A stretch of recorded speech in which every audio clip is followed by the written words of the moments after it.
Vous écoutez le podcast de So Sweet Planet, un site et un podcast indépendant. Je suis Anne Greff et je vous propose des interviews avec des personnalités pour discuter autour des thèmes environnement, culture et droits humains avec l'idée d'ouvrir des portes vers d'autres cultures, d'autres regards et d'autres approches du monde.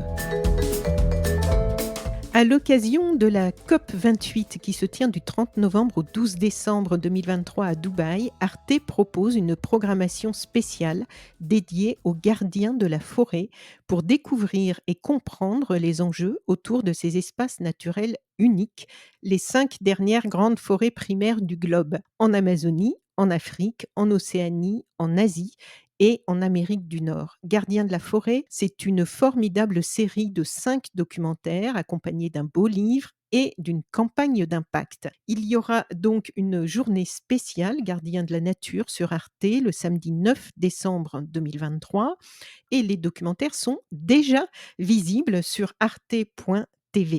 Pour en parler, je reçois Muriel Barra, productrice et coordinatrice de la campagne d'impact. Bonjour Muriel et bienvenue sur So Sweet Planet.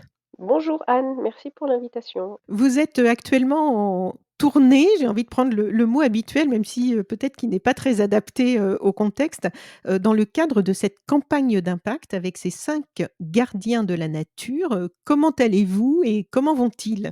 Alors oui, bah, je crois que le mot c'est bien celui-là. Oui. Il s'agit bien d'une tournée de mobilisation générale face à l'urgence de préserver, les forêts, la grande forêt du monde, on va dire. Donc, Mmh, nous en sommes, les gardiens sont encore en France pour, 4 jours là, ça fait déjà 10 jours qu'ils sont là mmh. et ben, c'est aussi joyeux que fatigant aussi bien évidemment parce que nous Oui. rencontrons beaucoup de monde, beaucoup d'entretiens, beaucoup de mais ce qui est formidable, c'est de voir vraiment l'engouement médiatique autour de ce message et le fait que leur présence en France, précisément comme vous l'avez dit, pour diffuser d'une même voix ce même message la veille de l'ouverture de la COP28, ce message est vraiment repris par l'ensemble des médias, et ça c'est formidable.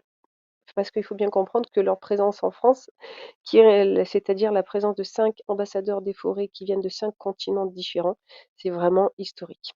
Oui et c'est vrai qu'on peut se souvenir vaguement avoir déjà vu des chefs, représentants de peuples autochtones, qui venaient d'Amazonie avec quelque chose d'un peu folklorique. On a des vagues souvenirs.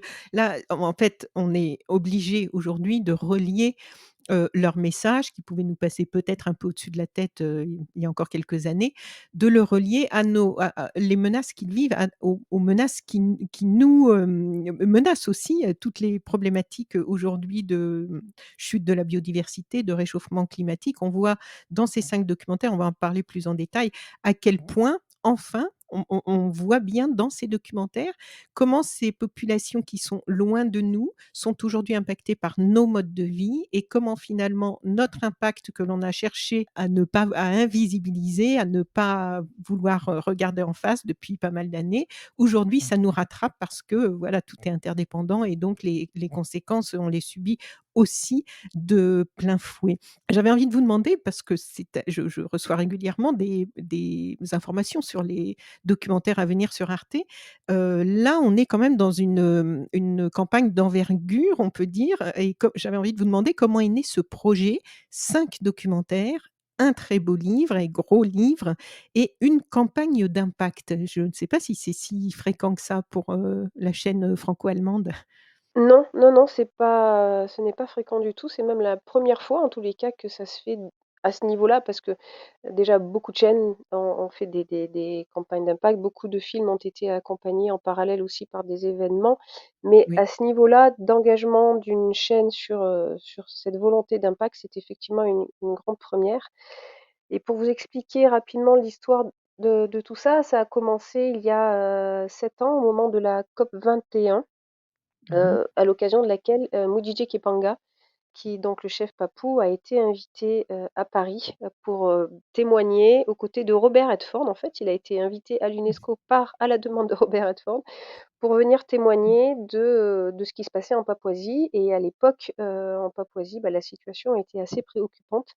Donc À l'occasion de ce passage-là, nous avons suivi, Moudidier en France et en Papouasie. Nous avons fait avec lui, Marc Dauzier et Luc Marescot, les 2 réalisateurs, un film qui s'appelle Frères des arbres et ce film D'accord. a connu un vrai succès en télé, mais il a été, beaucoup porté par, Moudidier Kepanga et Marc Dauzier dans justement des sphères, en parallèle de la télévision, donc au niveau, scolaire, mais aussi ils ont été invités, par des hommes politiques, des collectivités locales où et là on s'est rendu compte vraiment que même comme vous l'avez dit, si ces messages, finalement on les diffuse depuis très, très, très longtemps, eh bien une fois, qu'il y a quelqu'un qui vient de l'autre bout du monde pour témoigner de la situation dans son pays, et bien en fait toutes les caméras sont là et les hommes politiques, bah, du coup, sont peut-être un petit peu plus, sensibles et du coup Mmh. prennent une position un petit peu plus facilement pour la préservation Oui. des forêts. Donc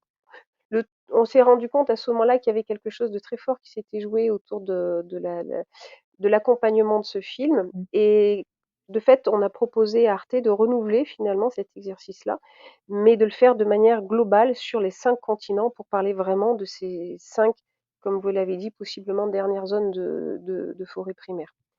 Oui. Donc le l'i là donc il a fallu faire un casting, on va dire, pour trouver vraiment Oui. les bons ambassadeurs et ensuite avec Arte qui est très vite, embarqué sur cette idée-là, nous avons déployé comme une liste d'outils finalement, c'est ça, on a créé une Mmh. boîte à outils de, comment, on peut, pouvons-nous nous appuyer sur ces témoignages très, très riches que ces ambassadeurs de la forêt nous ont confiés. Oui. Comment peut-on, nous porter leur message de manière la plus efficace qu'elle soit? Donc nous travaillons aussi avec une société qui produit qui travaille sur l'impact, qui s'appelle FinFilm Impact Production et qui a déjà pu faire témoigner Toumoursouk, qui vient de Mongolie et qui a pu présenter son film au Parlement européen. Et Mmh. ensuite, bah, moi je me suis occupée, bah, vraiment de ce dont vous parlez là, c'est-à-dire cette tournée où nous avons, l'engagement, je dirais, était presque, personnel en fait quand on a démarré ce projet avec les gardiens, où je me suis engagée, enfin la promesse de leur dire: «Je, enfin on vous fera rencontrer des personnes qui peuvent réellement s'impliquer sur le développement de vos projets en local, qui peuvent réellement changer les choses». Donc on c'est ce qu'on a essayé de faire quand nous avons été accueillis, à Monaco par le prince Albert lors de la, Forest and Community Initiative, donc vraiment une conférence, en l'honneur des communautés, qui vivent dans la forêt. Où là, nous avons Mmh. rencontré ils ont pu rencontrer beaucoup de représentants de différentes ONG, voilà, je crois que ça a été vraiment des rencontres très importantes pour eux. La ville d'Évian nous a accompagnés et a créé le sommet d'Évian, où nous étions il y a encore quelques jours. Sur 2 jours, Oui. il y a eu beaucoup d'ateliers, de réflexion, là aussi avec différents intervenants des différentes sphères. Michèle Rivasi, par exemple, la députée européenne, est venue Ah. nous expliquer, comment où est-ce qu'on en était au niveau des lois européennes sur cette notion de la limitation de la déforestation, importée. Oui, Voilà donc parce que j'ai vu qu'elle ça faisait c'est un des sujets, elle s'occupe de beaucoup de choses en général qui me touchent d'assez près. C'est un des sujets, j'ai vu qu'elle avait pris à bras le corps au niveau de en tant que députée européenne et elle est allée sur place, hein, je crois, rencontrer les voilà, voir ce qu'il en était vraiment sur place. Il y a 1 an peut-être ou 2, j'ai vu passer ça dans ses comptes de réseaux sociaux. elle est allée effectivement en Amazonie et elle a bah, à Évian, elle a pu témoigner justement bah, de l'horreur à laquelle elle a pu assister et surtout de la rapidité à laquelle les choses se passent et de ce Ouais. phénomène d'accélération en Amazonie comme ailleurs qui fait que, voilà, il ne s'agit plus aujourd'hui de prendre conscience et de faire des petits pas et de s'arranger en se disant que, Mmh. ça va bien aller. Là, il y a Oui, vraiment urgence. oui. Donc c'est la raison pour laquelle ils sont là aujourd'hui. Heu, Certains comme Banky Piyako par exemple, de la communauté Ashaninka, est très engagé sur la scène internationale depuis très longtemps. Lui comme d'autres communautés d'Amazonie. Mmh. Voilà, 50 ans après le premier sommet de la Terre, on en est où? Qu'est-ce qui s'est passé? Qu'est-ce qu'on a fait de tout ce qu'on savait en fait être déjà urgent? Oui. Là maintenant, il faut vraiment agir très, très vite. Alors peut-être pour nos auditrices et auditeurs qui nous écoutent et qui ne sont pas toujours, au fait des sujets dont on parle, est-ce que vous pourriez nous dire en quelques mots déjà qu'est-ce qu'une forêt primaire et en quoi c'est important de les protéger aujourd'hui pour toute l'humanité puisque c'est un peu le sujet des documentaires? Une forêt primaire, c'est une forêt qui n'a encore jamais été, coupée. On va dire une forêt qu'on a laissé, vraiment se déployer, en toute, liberté. Elles sont de plus en plus rares, Mmh. mais aujourd'hui, bah, le elles dans certaines de ces forêts-là, on peut imaginer qu'il y a certaines essences d'arbres qui sont présentes depuis, des centaines d'années et qui, peuvent, représenter un certain, enfin un certain attrait pour des forestiers qui, à la place de voir des arbres, voient surtout, l'appât financier qu'ils Mmh. représentent. Donc ces forêts sont de plus en plus mises à mal. On trace des routes aussi au cœur de ces Mmh. forêts-là, ce qui permet, le déploiement, que ce soit des orpailleurs, l'introduction des agriculteurs qui vont couper ces forêts pour y installer, du bétail, pour y planter du soja Mmh. qui, pour la plupart, servira également d'alimentation au bétail. On y a mis de l'huile de palme, des palmiers à huile, pardon, c'est du cacao, enfin, tous ces produits, Mmh. comme vous l'avez dit, que nous consommons, au quotidien et parfois peut-être, on va dire que peut-être qu'on ne savait pas, en fait, d'où venaient tous ces produits. Aujourd'hui, notre responsabilité de consommateurs et de citoyens du monde, nous oblige à nous renseigner vraiment sur la provenance de tous ces produits-là et Oui. voilà, c'est ce que Banqui particulièrement est venu nous dire parce que l'Amazonie, enfin la situation est vraiment dramatique. Mmh. Et la deuxième question, très simple avant d'entrer plus en détail dans les documentaires. Qu'est-ce qu'un gardien de la forêt donc? Et est-ce qu'ils sont désignés par quelqu'un? Comment ça s'est mis en place ce concept de gardien de la forêt? Non, il s'appelle pas gardien de la forêt, enfin il n'y a pas un réseau, en tous les cas pas encore, Oui. de gardiens de la forêt. Hem, nous sommes allés, les chercher en fait parce que, chacun à leur échelle, ils sont très impliqués, localement pour la protection Mmh. de la forêt dans laquelle ils vivent.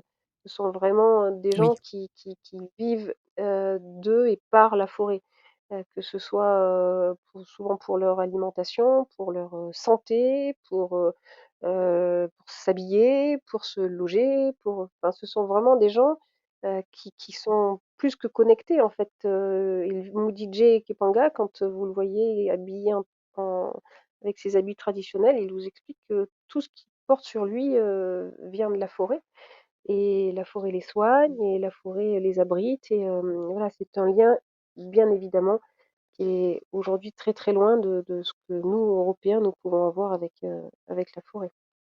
est-ce que je peux vous demander, puisque tout à l'heure vous disiez qu'il y avait quelque chose d'un peu personnel, vous aviez pris un engagement vous-même, par rapport à ces gardiens de la forêt au début du projet. Comment vous êtes-vous, vous-même intéressé à ces gardiens de la forêt? Est-ce que ça date à peu près du début du projet ou est-ce que c'est une plus longue histoire pour vous?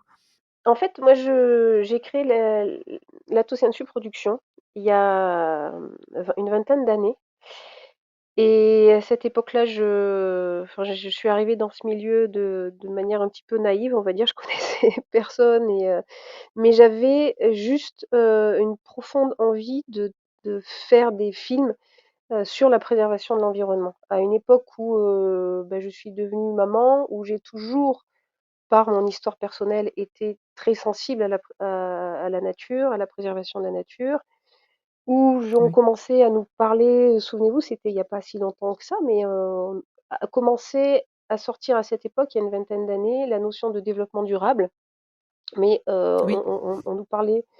Ouais, c'est ça. On nous parlait essentiellement de l'angle, écologique mais on nous avait pas v on Mmh. n'a pas vraiment pris le temps de nous expliquer, en fait, qu'est-ce que ça voulait dire que durable et qu'il fallait aussi prendre soin, bah, de la dimension, sociale et qu'il fallait aussi prendre soin enfin, «gagner de l'argent» entre guillemets. Donc trouver un équilibre dans tout ça qui aurait fait que le modèle aurait pu, tenir. Aujourd'hui, ce mot, on l'utilise, plus vraiment. Mais voilà, ma volonté quand j'ai créé la Toussaint Production, c'était, d'aller fouiller dans cette notion-là et de trouver les personnes qui, de par le monde, témoignaient vraiment de la possibilité d'une autre manière de vivre et de vivre, sereinement, de vivre heureux. Il y a bientôt 20 ans, enfin entre 15 et 20 ans, j'ai produit la série, Artisans du changement. On a Oui, fait j'allais vous en le parler. Parce que ça a voilà, été bah, beaucoup copié depuis, hein, mais vous étiez une des pionnières à lancer une série d'une telle envergure en allant chercher des personnes qui étaient, même des pionniers pour un monde meilleur, en fait. oui, c'est exactement ça et Mmh. effectivement, on a été un des premiers et puis aujourd'hui, c'est enfin, tant mieux parce que c'est on est très heureux que ce modèle se soit multiplié, mais la volonté, Mmh. c'était vraiment d'aller chercher des gens partout dans le monde. On a fait, 60 portraits dans le monde, dans plus de Ah 40 oui, pays différents, pour parler de tous les secteurs, économiques puisque, l'idée étant quand même qu'il faut qu'il y ait un modèle économique, qui permette de protéger la nature et de prendre oui, soin des humains et qu'on parle à la fois de la santé, de l'éducation, du commerce, enfin, on a fait 20 thématiques avec à chaque fois, 3 personnages de 3 pays différents qui nous parlaient de leurs solutions locales.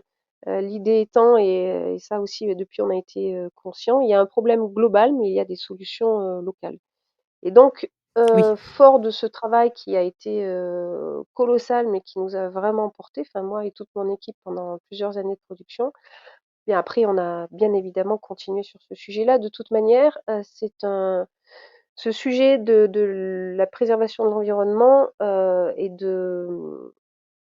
on va dire, bah, le l'effondrement que nos de la biodiversité que l'on vit aujourd'hui, est pour moi, à titre mmh, personnel, une forme d'angoisse permanente sur laquelle je travaille et c'est peut-être ma manière de sublimer les choses que d'aller vers des gens qui font des belles choses et qui sont encore là pour nous dire: «Il est encore temps de changer, regardez, je vous le montre, en fait, c'est possible». Mais là, c'est maintenant, c'est vraiment maintenant.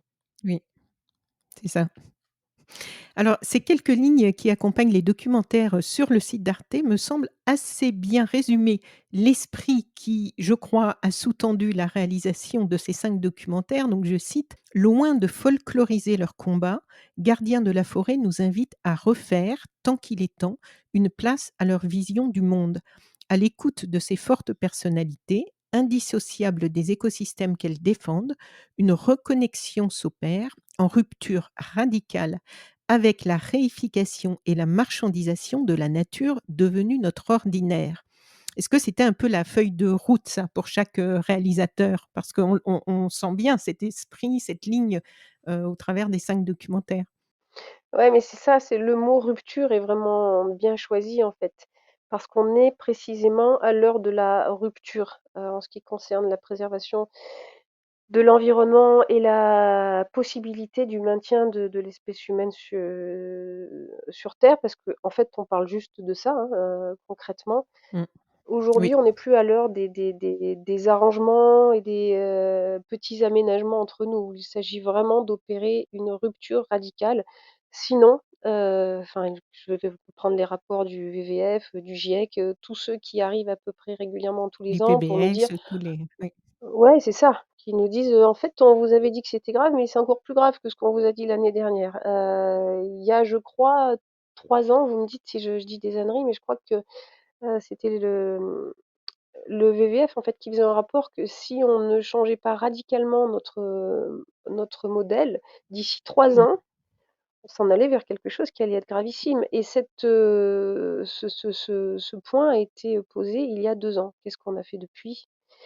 On a appris et ça c'est j'en appelle aussi à notre responsabilité de médias qui parfois a une manière de traiter l'information où je ne sais pas si vraiment ceux qui l'entendent ou la voient à la télévision sont capables de faire le tri dans tout ça, mais il arrive Mmh. on nous parle du fait qu'on a dépassé, 6 limites planétaires sur 9 et parfois cette information arrive entre, les résultats du Oui, foot et les sorties cinéma et je ne sais pas si les gens sont quelle information on envoie aux personnes, c'est ça. à La façon de partir de hiérarchiser l'information par rapport à ces Ouais, sujets-là, la ouais, place dans la hiérarchie, on sait bien que dans un c'est JT, ça, il y a une hiérarchie de ce qui va arriver en une et puis ce qui arrive en fin de journal et c'est vrai que moi aussi ça m'interroge beaucoup, où on retrouve ces sujets-là qui devraient être au-dessus de tous les autres puisque si on ne fait rien, tous les autres sujets n'auront plus de raison d'être puisque que exactement, telle guerre à tel ou tel endroit en ce moment sans rentrer dans les détails, de toute façon il y en a, plein, elles vont être enveloppées, englobées, dépassées, submergées par, cette problématique qui va tout, ravager si donc c'est vrai que c'est ça pose exactement question. là Mmh. et ça aurait dû être depuis déjà plusieurs décennies l'occasion de réunir, le monde entier en fait, dans une mobilisation, générale sur ce sujet-là. On a perdu Oui, 50 ans. Encore une fois, je crois que c'est ce que je disais tout à l'heure. Premier sommet de la Terre, rapport Meadows en 72, et ce sont déjà des scientifiques de par le monde qui nous expliquent que si ce modèle économique, continue à se développer, on s'en va vers quelque chose qui s'appelle l'effondrement. 50 ans après, le constat est là. Qu'est-ce qu'on a fait? On a perdu 50 ans. mmh, Donc, est-ce que nous, médias, notre responsabilité n'est pas, de déjà dire la réalité? Parce que mmh. ça, c'est quelque chose que je me suis souvent entendu dire dans les chaînes où, il faut pas être anxiogène. Alors oui, il faut pas être Ah anxiogène, oui, sauf que la réalité, oui. il faut quand même la dire aux gens et moi je pense que, je suis convaincue que les gens sont intelligents, en fait et que si on Mmh, mmh, mmh. explique les choses, mais en mettant peut derrière, tel qu'on le fait dans les films, bah, des solutions, enfin des pistes de transformation. En fait, les gens, sont intelligents et peuvent changer. Mais Oui. notre responsabilité «d'éducation» entre guillemets de médias, aujourd'hui, j'interroge parfois certaines chaînes, certains magazines de enfin, qu'est-ce qu'on en fait, en fait? Qu'est-ce qu'on en fait? Oui. Alors j'aimerais que l'on parle un peu plus en détail de chacun de ces 5 documentaires. Le premier, alors je ne sais pas s'il y a un ordre en fait, moi je les ai mis dans l'ordre dans lequel je les ai regardés, mais on peut les regarder dans n'importe quel ordre ou il y a une, chronologie à suivre? Moi, si je devais vous donner un conseil de visionnage sur la plateforme, je vous conseillerais de démarrer par le film de Banqui Piako au Brésil, qui pose selon Ah, moi vraiment la c'était le dernier. situation la plus et oui, en fait, il est en diffusion, il va passer en dernier. Mais voilà, D'accord. c'est-à-dire que là, vous allez prendre de plein fouet, le film est assez dur en fait, parce que encore une fois, Oui, Banqui, sa communauté, comme beaucoup d'autres en Amazonie, sont très menacés, de et leur vie est réellement mise en danger tous les jours de par cette oui. ce que qu'on fait subir là-bas aux forêts. Donc le film témoigne de ça et explique cette notion de déforestation importée et en appelle à notre responsabilité à tous, au niveau Mmh. européen. Ça, c'est clairement dit dans le film. Ensuite, vous avez, Twyla, donc Twyla qui vient du Canada, Tomorsour qui vient de Mongolie et Mambongo qui vient du Gabon, qui, témoignent chacun de la situation dans leur pays en termes de pollution ou déforestation, de changement Oui, climatique et les des menaces, solutions qu'ils ont pu mettre qui ch ouais, voilà, du braconnage aussi, au Gabon. Donc chacun étant impliqué, dans sa profession ou via l'association qui l'accompagne dans un projet local, donc tout ça vous le retrouverez, dans ces 3 films-là. Et je vous conseille de terminer par le film avec Mudijé Kipanga en Papouasie qui, ah, comme on en a parlé donc c'est tout à celui l'heure, dont on a j'allais parlé parler du en film premier.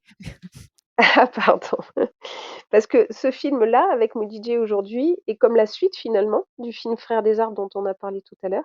Frères des arbres qui a été, donc réalisé il y a 7 ans, qui nous expliquait les menaces, qui pesaient sur la forêt, en Papouasie-Nouvelle-Guinée. Eh bien, ce film est là pour témoigner du fait que quand il y a une réelle volonté politique, en fait, les choses changent. Et c'est ce qui s'est passé en Voilà. Papouasie-Nouvelle-Guinée. Mudijé témoigne de ça. Et il y a eu un premier ministre là-bas, James Marape, qui a pris conscience de ce que la Papouasie était en train de vivre et qu'il fallait stopper ces dégâts. Et il s'est engagé personnellement de manière très ferme et forte.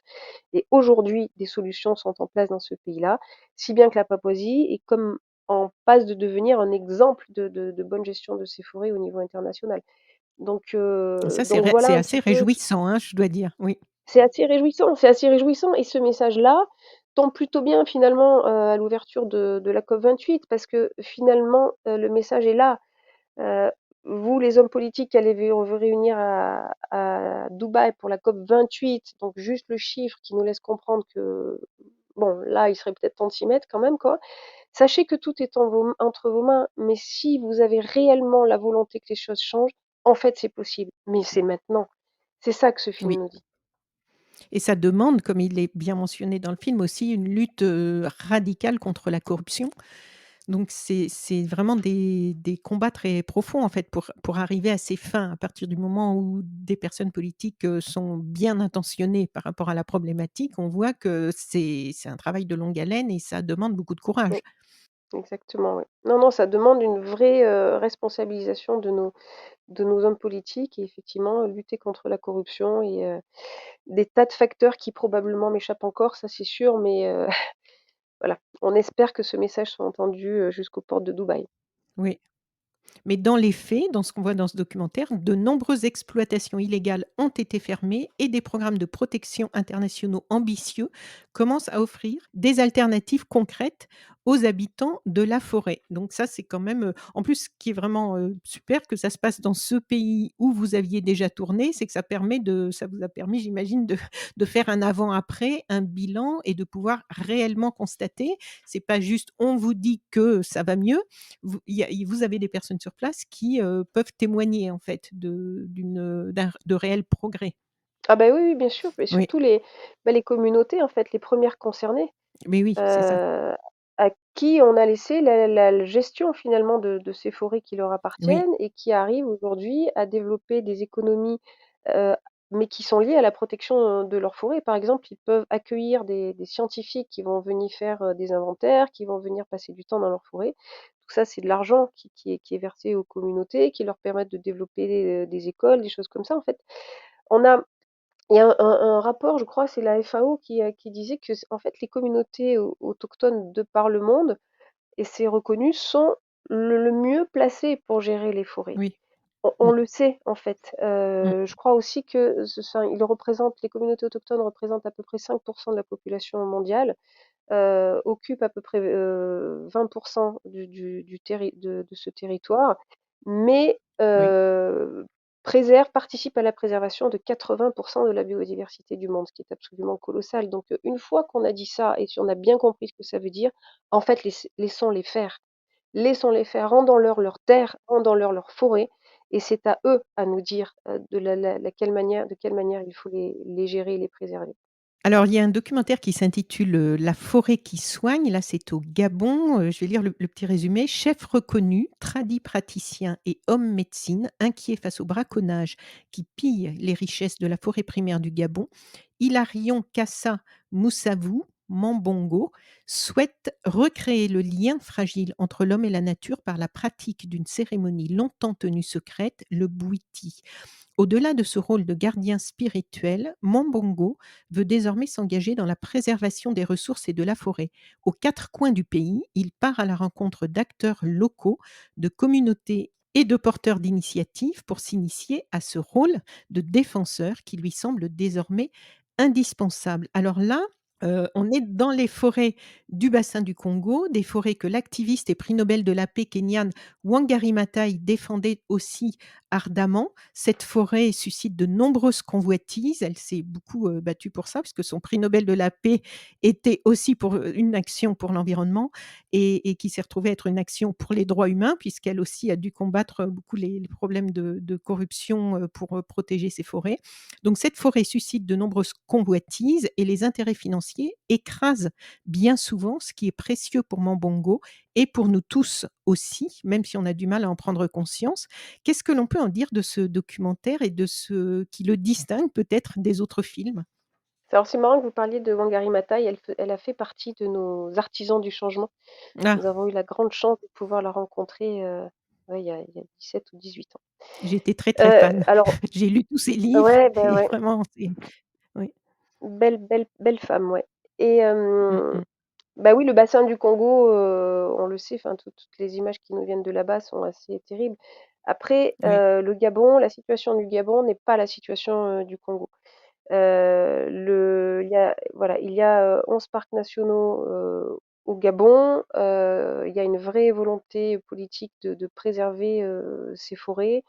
Donc il y a un gouvernement qui fait, ce qu'il peut. Après, voilà, c'est aussi le gouvernement que l'on sait, mais de toute manière, dans ces forêts-là, comme dans la plupart des forêts, bah, il y a des intrusions de braconniers, de forestiers, peu scrupuleux qui cherchent des essences d'arbres, rares. Donc, Mambongo, sa particularité dans ce film-là, comme vous l'avez dit, c'est un homme médecine, c'est-à-dire quelqu'un qui connaît parfaitement toutes les essences de bois de sa forêt et qui sait, quel bois, quelle racine, quelle feuille, quelle va pouvoir soigner telle ou telle maladie. C'est cette Oui, connaissance ancestrale, qu'il essaye lui de transmettre aux jeunes générations qui, au Gabon comme dans la plupart des pays, vont de plus en plus sont de plus en plus attirés, on va dire, par la ville et perdent un petit peu cette connexion avec la nature. Donc Mambongo,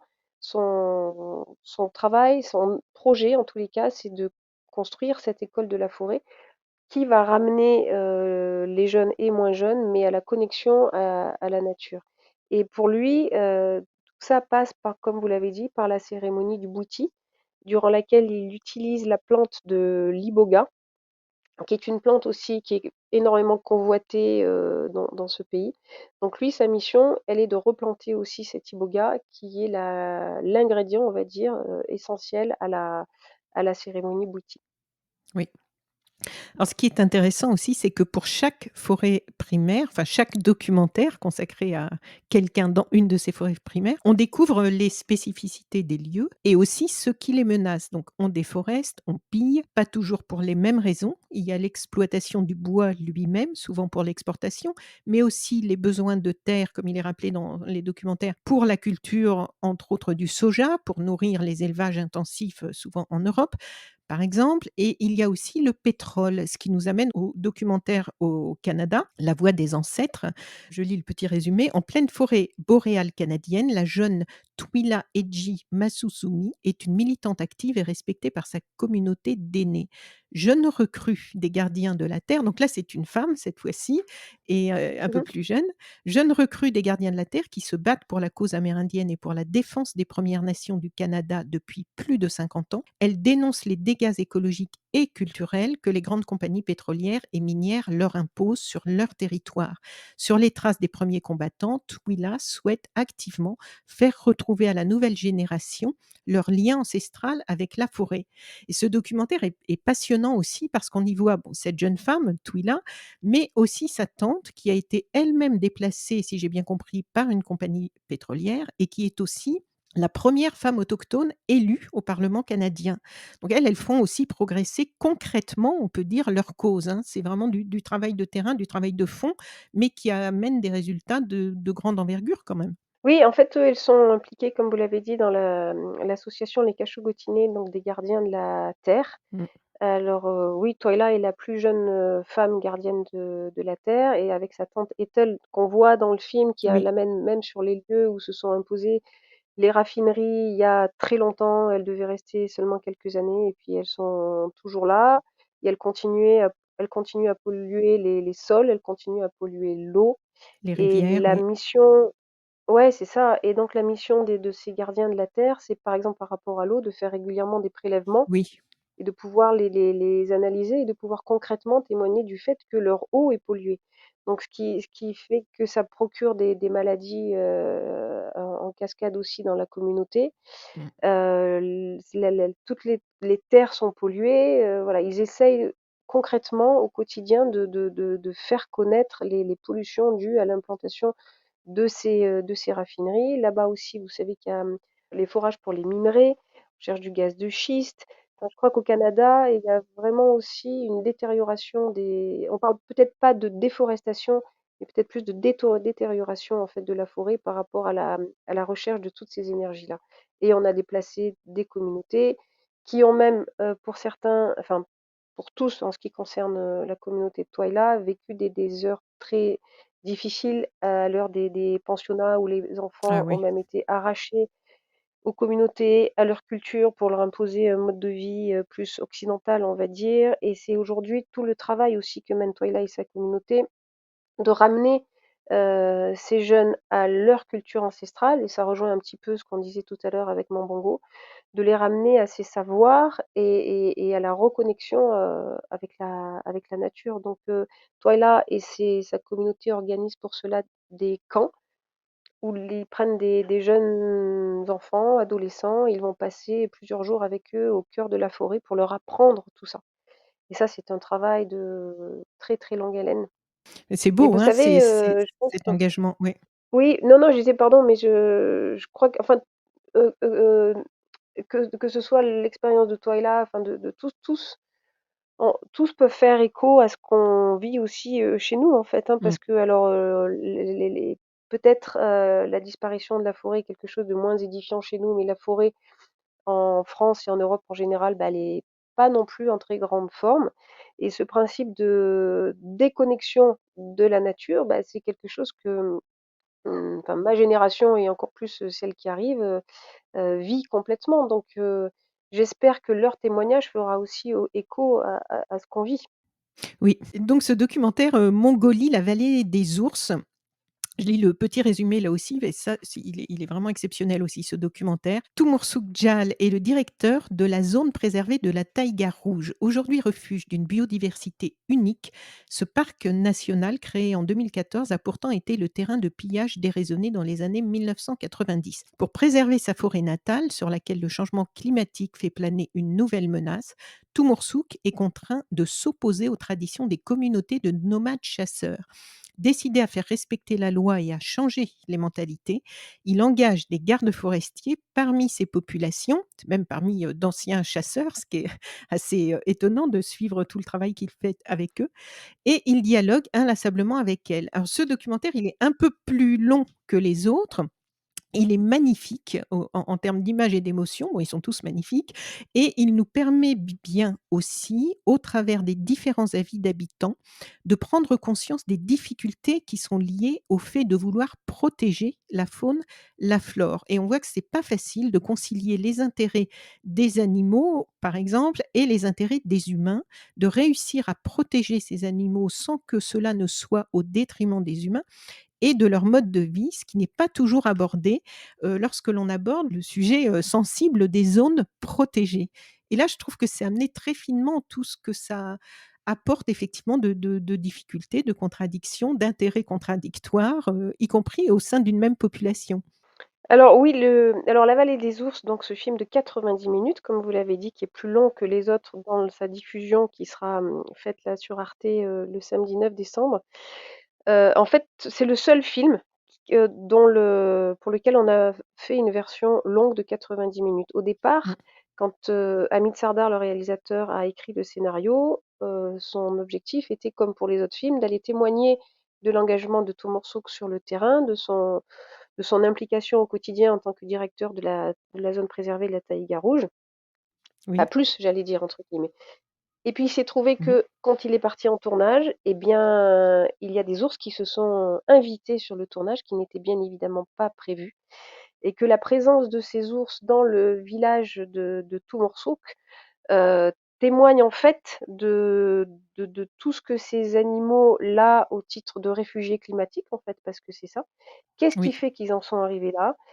Comment on fait aujourd'hui, avec ces animaux qui sont chassés? Là, en l'occurrence, c'était à cause des incendies, mais aussi parce qu'ils ne trouvent plus à manger ailleurs, parce que ce sont des réfugiés climatiques. Donc, ces ours étant invités sur le tournage, finalement le scénario s'est comme, étoffé et ça a donné naissance à ce film un petit peu plus long que les autres de 90 minutes. Pour la petite histoire, c'est un film qui connaît un succès absolument, éblouissant en festival Oui, j'ai vu ça. depuis le Oui. mois de début de l'année, hein. Je crois qu'on en est à plus de 20 prix, dans les festivals et ça, c'est fantastique et quand en plus vous avez Tomorsow Ujjal, qui le présente avec, un sourire, d'une générosité, infinie, ça touche énormément, les gens parce qu'effectivement, comme vous l'avez dit, sa mission à lui là-bas et là aussi ça va fait écho à des choses qu'on a vécues en France il y a pas si longtemps que ça, hein. C'est Aujourd'hui, la situation étant, bah, celle qu'on connaît, et l'urgence de préserver cette zone-là, eh bien, il est dans l'obligation de faire évoluer les traditions des communautés, qui, ont toujours été des communautés, qui ont chassé, en fait. Aujourd'hui, il doit imposer cette interdiction de chasser et pour pouvoir, faire respecter cette loi, son idée a été, et c'est là où c'est absolument prodigieux, de justement intégrer dans son équipe des anciens chasseurs. Partant du principe que personne mieux qu'un chasseur ne connaîtra ce territoire-là. Donc il est allé vers ces chasseurs-là et et quand il nous en parle, il nous explique à quel point c'est justement son sourire qui est sa première arme et il nous le dit avec, tellement de générosité et il a réussi à embarquer avec lui, des rangers qui sont passés du statut de chasseur braconneur à celui de près de rangers pour la préservation de la nature, quoi. C'est très, très fort ce qu'il fait. Oui. Oui et c'est intéressant je trouve d'avoir, parce que c'est un petit peu nouveau qu'on puisse avoir aussi cette approche parce qu'il y a eu la grande période des zones protégées, de la conservation de la nature. Ensuite, on a entendu des critiques s'élever, par, la façon dont les blancs et la colonisation avaient pu, imposer, un mode de conservation de la nature qui niait, qui ignorait complètement les populations locales. Donc on a vu des ONG commencer à se bouger par rapport au caractère indispensable de tenir compte des populations locales, de les protéger. Je pense à Survival International avec qui j'ai fait, un podcast, qui sont très au taquet sur le sujet, mais toujours avec les populations locales et non pas pour parler en leur nom. Donc là, dans ces documentaires, ce que j'ai trouvé très intéressant, c'est que ce sont les personnes locales, dans les peuples, les représentants de ces peuples autochtones dans chacune de ces forêts, qui prennent la parole, qui agissent et qui, essaient d'adapter au mieux les contraintes qui deviennent aussi les leurs par rapport au réchauffement climatique, aux chutes de la biodiversité et où effectivement, à un moment, par rapport à une chasse trop intensive, à du braconnage, à tout ça, c'est difficile de gérer tout ça, quand on voit toutes les critiques qui sont menées et d'autre part, on voit bien qu'il faut aussi faire quelque chose pour, réguler un petit peu, les abus.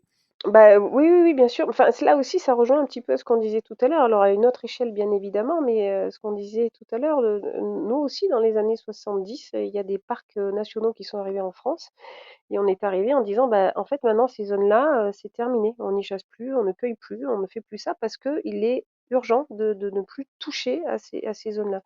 Donc nous aussi, à notre échelle qui est bien évidemment différente, on a connu ça. Et là, bah, c'est Tomorsook en fait dont le travail est d'aller au contact de ces communautés-là et de leur dire: «En fait, ce n'est plus possible. Il faut qu'on vous amène des solutions» et ça fait partie aussi de son travail, de trouver des solutions comment vous pouvez continuer à vivre en modifiant ces traditions-là. Certains évoluent, font de l'écotourisme, certains font enfin voilà, c'est une autre manière de penser le territoire, mais ce qui est formidable avec le morceau qui vit au cœur de cette taïga rouge, c'est-à-dire vu de chez nous, au bout du monde en fait.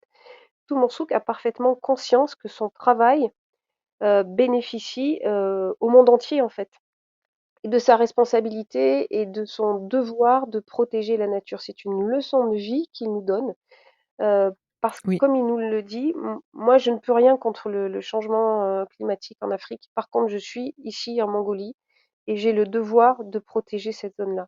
Tomorsouk a réussi à faire que cette zone qui avait été, totalement, malmenée et pillée, par des braconneurs, des orpailleurs, des des fo forages de tout minerai, et dont la plupart des espèces animales avaient été, chassées. Il a réussi à ramener la vie et à faire que même ces animaux-là vivent en pleine tranquillité et n'ont même plus peur de l'humain. Et ça, il a réussi à le faire en l'espace de 20 ans. Donc son témoignage Et on aussi à sent à lui est quel là pour point nous dire on sent son émotion quand il oui, constate lui-même en revenant sur une zone, sur laquelle il n'était pas venu depuis un moment, ouais. c'est les progrès grâce à ses efforts. Pour moi, cet morceau que c'est vraiment, quelqu'un qui touche énormément tous les gens Oui, et qui interroge vraiment, ce que vous venez de dire, c'est-à-dire notre responsabilité à chacun.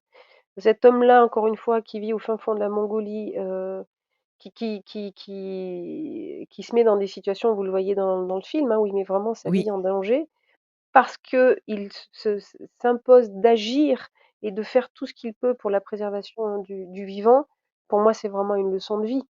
Si on avait tous conscience, de ça, chacun à notre échelle, on n'en serait pas là, ça c'est sûr.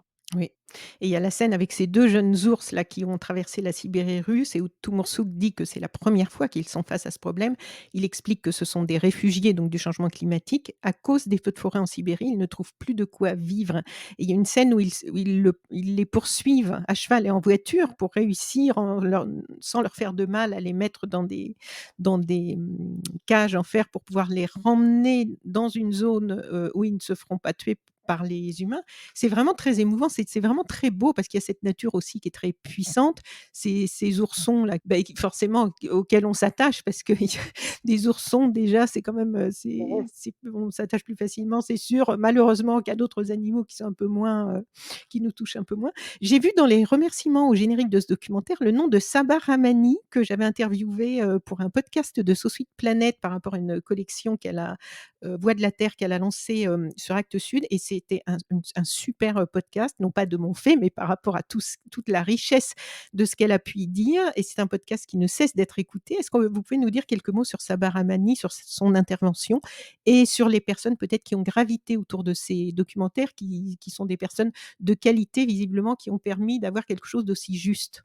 Bah, Saba est intervenu à l'étape du développement, en fait, de la série, Mmh. où on a travaillé, vraiment, bah, sur le développement de l'histoire de certains personnages mais qui, voilà, pour des raisons de production et puis pour des raisons de leurs histoires personnelles, ces personnages-là n'ont pas continué l'aventure dans la série. Mais Saba a été impliqué sur le développement, en fait. Mais effectivement, D'accord. cette nouvelle collection qui démarre chez Actes Sud, je crois qu'il prend comme le parallèle des mondes sauvages, s'annonce aussi être, une très, très belle Mmh. collection. Ah oui, les en tout cas, moi, j'ai lu et je l'interviewais par rapport aux 2 premiers volumes et c'était, exceptionnel et j'ai eu des retours sur ce podcast et j'en ai encore aujourd'hui et il a fait, apparemment vendre pas mal de livres, donc j'étais ravie parce que c'est une Chouette. mine, je trouve, d'enrichissement, ouais. Quelques mots peut-être, parce que là aussi j'étais, ravie de découvrir que les musiques des 5 documentaires ont été composées par un artiste que j'apprécie beaucoup et depuis longtemps, qui est sensible, talentueux, qui fait des choses, vraiment, d'un travail d'orfèvre, c'est Piers Faccini. Comment est-il arrivé dans l'histoire? Eh bien, vous avez tout dit. Je partage, Mmh. la même admiration pour cet artiste Mmh. depuis, très longtemps.